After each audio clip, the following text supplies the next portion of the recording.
Guys, आपने कभी ना कभी एक चीज को तो नोटिस किया होगा कि हमारे शहरों में काफी ज्यादा डस्ट होती है। यहाँ तक कि हमारे बड़े शहर जैसे दिल्ली, मुंबई और बेंगलोर में भी आपको धूल की काफी बड़ी प्रॉब्लम दिखाई देगी। लेकिन वहीं कई दूसरे सिटीज जैसे लंदन, पेरिस और टोक्यो में आपको धूल की कोई प्रॉब्लम नहीं दिखाई देगी। ये शहर इंडिया के शहरों के मुकाबले काफी ज्यादा क्लीन होते हैं। तो आखिर इंडियन सिटीज में ही डस्ट की इतनी ज्यादा प्रॉब्लम क्यों होती है? हेलो गाइस, मेरा नाम है जयराज और आपका स्वागत है मेरे चैनल और टॉक्स पर। और आज के इस वीडियो में मैं आपको बताऊंगा कि आखिर इंडियन सिटीज इतनी ज्यादा डस्टी क्यों होती है। ये जानने के लिए इस वीडियो को अंत तक जरूर से देखना। आप इंडिया के किसी भी बड़े या फिर छोटे शहर में चले जाओ, आपको एक कॉमन प्रॉब्लम दिखाई देगी और वो है डस्ट यानी धूल की। अगर आप अपनी बाइक या फिर कार को एक दिन भी घर के बाहर छोड़ दोगे तो उस पे डस्ट की एक लेयर जम जाती है, जिससे हमें पता चलता है कि हमारे शहरों में कितनी ज्यादा धूल होती है। यहाँ तक कि अक्सर आपको सड़कों पे धूल उड़ती दिखाई देगी। लेकिन ऐसा क्यों? आखिर इंडियन शहरों में ही डस्ट की इतनी ज्यादा प्रॉब्लम क्यों होती? वो क्या रीजन है जिसके चलते इंडियन सिटीज काफी ज्यादा धूल से भरी होती है? सो इंडियन सिटीज में डस्ट की प्रॉब्लम होने का सबसे पहला और सबसे बड़ा रीजन है क्लाइमेट। दरअसल जिस तरह हमारे प्यारे देश भारत में एक प्रॉपर रेनी सीजन होता है, जिसमें साल के सिर्फ कुछ हफ्तों में ही बारिश होती है, लेकिन ऐसा दूसरे देश जैसे यूरोप और अमेरिका की कंट्रीज में नहीं होता, बल्कि वहाँ पर साल भर कुछ कुछ टाइम के लिए बारिश होती रहती है, जिसकी वजह से इनके शहरों में धूल नहीं होती। वो बारिश की वजह से जमीन पर सेटल हो जाती है। लेकिन ऐसा इंडिया में नहीं होता, जिसकी वजह से हमारे शहरों की सॉइल काफी ज्यादा ड्राई हो जाती है और हवा के चलने पर उड़ने लगती है, जिससे हमारी सिटीज धूल से भर जाती है। और अगर हम बात करें दूसरे रीजन की, तो वो है कंस्ट्रक्शन। दरअसल इंडिया आज भी एक डेवलपिंग कंट्री है और इसीलिए हमारे शहरों में कई कंस्ट्रक्शन प्रोजेक्ट्स जैसे रोड, ब्रिजेस, मेट्रोज और बिल्डिंग्स बनते रहते हैं, जिसकी वजह से कई सारी धूल हवा में मिल जाती है। और यही पे आता है तीसरा रीजन,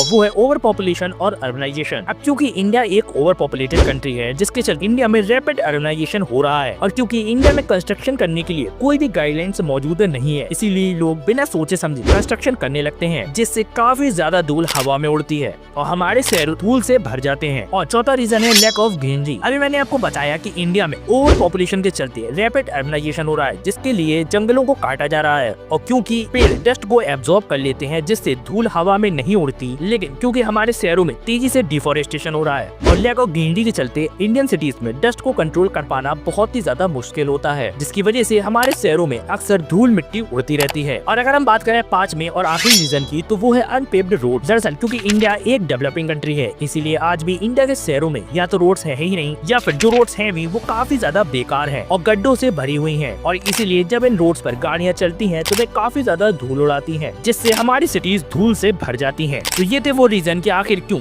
इंडिया के शहरों में इतनी ज्यादा धूल उड़ती है। लेकिन ऐसा नहीं है कि हम इस डस्ट को कंट्रोल नहीं कर सकते, बल्कि इस डस्ट को बड़ी आसानी से कंट्रोल किया जा सकता है। सो अगर हम बात करें उन सॉल्यूशन की कि हम कैसे इस डस्ट को कंट्रोल कर सकते हैं, तो वो सॉल्यूशन कुछ ऐसे हैं। सबसे पहला कि गवर्नमेंट को कंस्ट्रक्शन साइट के ऊपर डस्ट कंट्रोल मेजर्स को इम्प्लीमेंट करना होगा, ताकि कंस्ट्रक्शन के दौरान कम से कम धूल एटमॉस्फेयर में उड़े। और दूसरा ये कि जल्द से जल्द कच्ची रोड्स को पक्का करना होगा, और जो शहरों की सड़कों के अंदर गड्ढे हैं उन्हें भरना होगा, ताकि जब गाड़ियां चलें तो उनसे कम धूल हवा में उड़े। और तीसरा रीजन ये है कि हमें अपने शहरों के अंदर ग्रीनरी को बढ़ाना होगा, ज्यादा से ज्यादा पेड़ों को लगाना होगा, जिससे हमारे शहरों की धूल की प्रॉब्लम कम हो सके। सो ये थे वो रीजन कि क्यों हमारे इंडियन सिटीज में इतनी ज्यादा धूल उड़ती है, और वो सोल्यूशन जिनसे हम इस धूल के प्रॉब्लम को सॉल्व कर सकते हैं। वैसे इस पे आपके क्या थॉट्स है, कमेंट करके जरूर बताइएगा। और अगर आपको ये वीडियो पसंद आए तो प्लीज इसे लाइक और शेयर कर देना। मिलते हैं ऐसी मजेदार वीडियो में, तब तक के लिए धन्यवाद।